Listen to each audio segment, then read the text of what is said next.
Hello friends, welcome to Del Soccer. My name is Delali Frank and this is News Daily. This is my Afcon updates and other news as far as football is concerned. As usual, if it's your first time, hit on the subscription button and let's build this community together. Without wasting much time, let's get straight into today's news.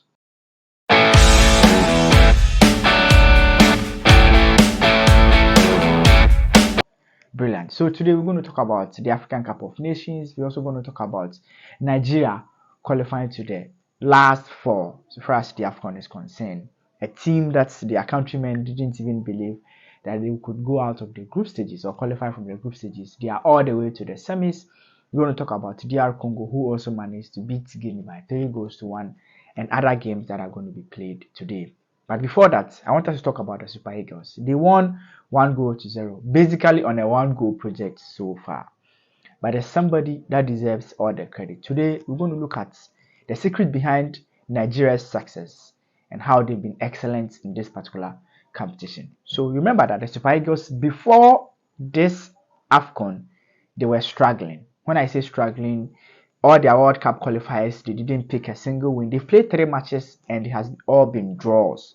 They were struggling to defend goals in as much as they score. And then they came into the African Cup of Nations and a lot of things changed. Even at the Afcon, their first game, they drew 1-1. But this is what has changed, and this is the secret. The first one is this man, Jose Peseiro. The man, prior to the Afcon, was criticized. Even at the African Cup of Nations, none of the Nigerian journalists there believed in Jose Peseiro. In their first pre-match press conference, it was the longest pre-match press conference I've ever been. A lot of questions, apart from that of the Black Stars own, Chris Hughton's own. A lot of Nigerian journalists around asked Peseiro so many questions about the team's tactics, the team's inability to defend, the team's inability to beat opponents, their expectations, whether he's going to change his system, social media banter. It was a long, basically an hour press conference, a press conference that was supposed to last for only 30 minutes. It went all the way to an hour. And even after that press conference, most of the Nigerian journalists around left that press conference not even confident in whether they can get a win or they can decently qualify in this particular tournament. But there's something that I picked from him: his patience. No matter the criticism, he has that ability to listen to everybody and answer everyone. There was a time he was asked about social media criticism and all that, and he said, yeah, he's an old man. When you criticize him so much, he is used to it. But these young players, these players that play for him, 24 years, 25 years old, if you criticize them so much, it gets to them. But one thing that I picked from him was he was never scared of facing everybody. No matter the bad results, no matter the good results, he would show up and answer the questions. Their first game against Equatorial Guinea was Nigerians expected them to win, but they drew 1-1. After that game, that was the turning point. He found their system, turned things around, changed how they played their football to a 3-back system, and that's changed their life. Went to a 3-back system, maximized their strength, which is moving forward, and they were solid at the back. Now, they beat host country Ivory Coast 1-0. The second game, they won 1-0, and now they are on 1-goal agenda. When they score you can't equalize. In the round of 16, they scored 2 goals, and that is the Super Eagles. Victor Osimhen hasn't scored yet, but the coach has managed to find a system that brings the best out of Osimhen because he's very workaholic. I made a tweet that if you watch Nigeria's goal, the goal that Lookman scored in their last game against Angola, his movement in the box, how he dragged the center backs with him to allow Lookman to arrive late into an empty space to just comfortably tap the ball into the box. That is a coach who has maximized the strength of his team. That's Peseiro. Despite the criticism, despite a lot of people not believing in him, despite all Nigerians wanting him sacked, the man stood his grounds, believed in his principles, found the system, changed it at the break of moment, and things worked out for him. This is coaching. And I've said it. The African Cup of Nations is about coaching. You can have the world-class footballers, but if your coaching is not top-notch, you would fail.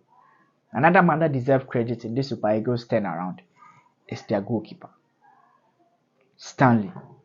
Brilliant goalkeeper. Nigeria have struggled with goalkeeping. They've conceded so many comical goals against Black Stars at the qualifiers to the World Cup. Considered a goal that you can't understand.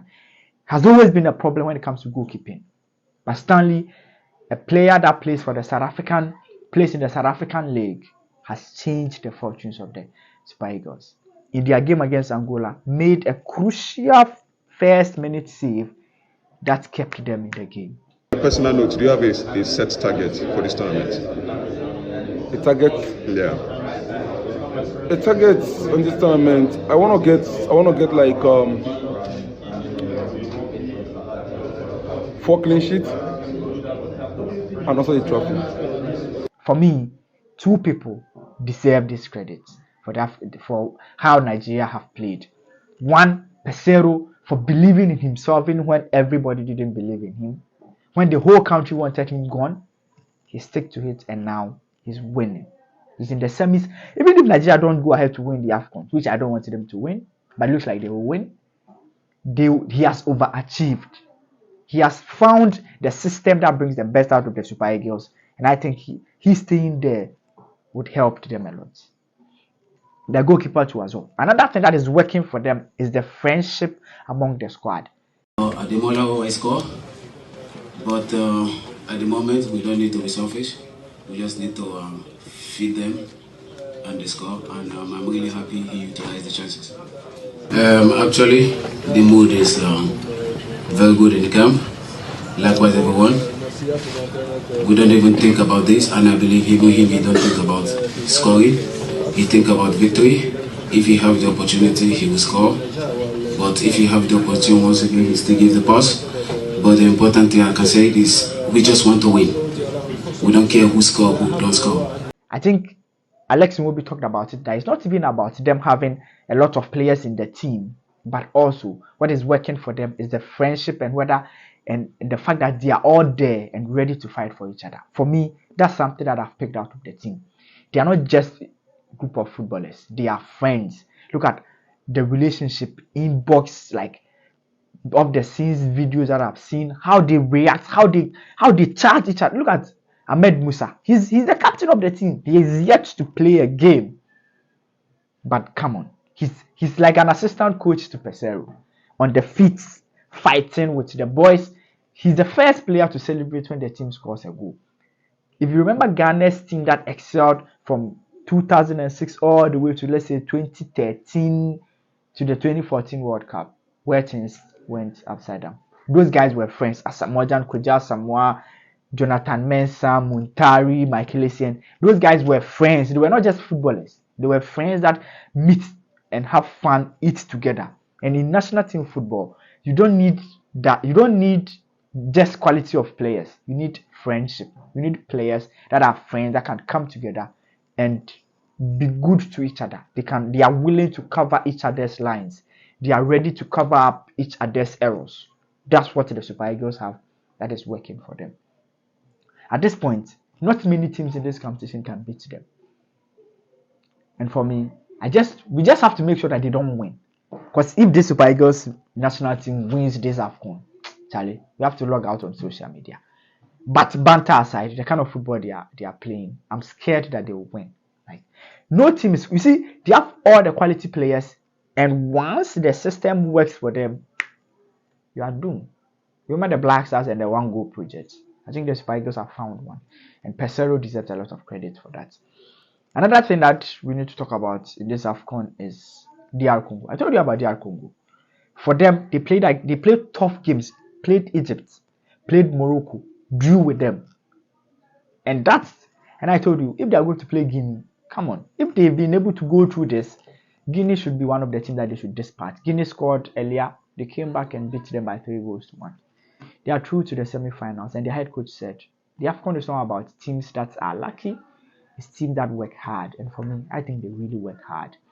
Today, host country will be playing against Mali, one of the tough games, and then Cape Verde, South Africa. Let's see what happens. this Afcon, we don't predict, but I really expect the host country to beat Mali. It's going to be a tough game, but I expect Mali to get a decent result. And then South Africa, please try and win. Try and win for us so that you meet Nigeria and beat them for us. Another thing that we need to talk about in today's edition is Thomas Partey, who Mikel Arteta has confirmed that he's injured again. I don't know what's happening to our captain or our deputy captain of the Blacks, but Thomas Partey is going through it. Arteta says he recovered. It looks as if he's recovered because after the Afcon, after Ghana got knocked out, we saw Arsenal posting his pictures that he has resumed training. Only for Arteta to say that he felt an injury again in the same place that he was injured, and he's out of the team. Charlie, Partey is injured again. He said he doesn't know how long it's going to take. At this point, it looks like, I don't know. Come on, you don't know if you know any pastor. You don't know any. Oh, Partey should come to Ghana and come and do like herbal medicine because the injury is becoming too many. But we say prayers to the player. And also, Inaki Williams also picked up a slight injury in their last game. Their fans are not happy. He got substituted and his reaction was not good. Reports suggest that he felt a bit of pains under his feet. And that's an injury that Partey suffered. So, another thing is the All African Games draw has been held, especially the football. I mean, the women and the men. Ghana find itself in a very decent group.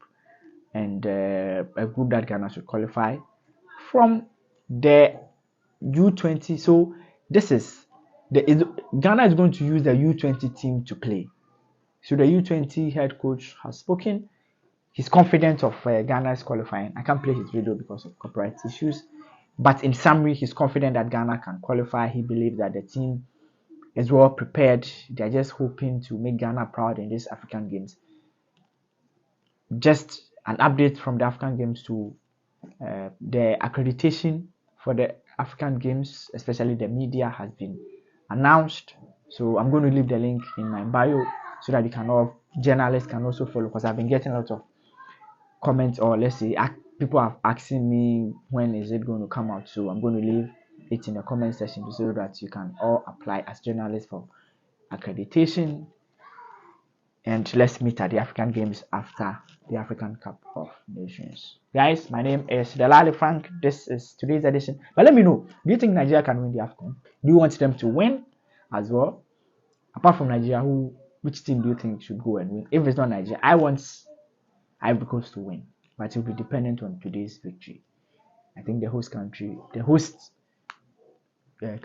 and then the host fans should help them beat Mali. What do you think? Who do you think is going to win? Let me know in the comment section. But my name is Delali Frank. Until we meet again, bye bye for now.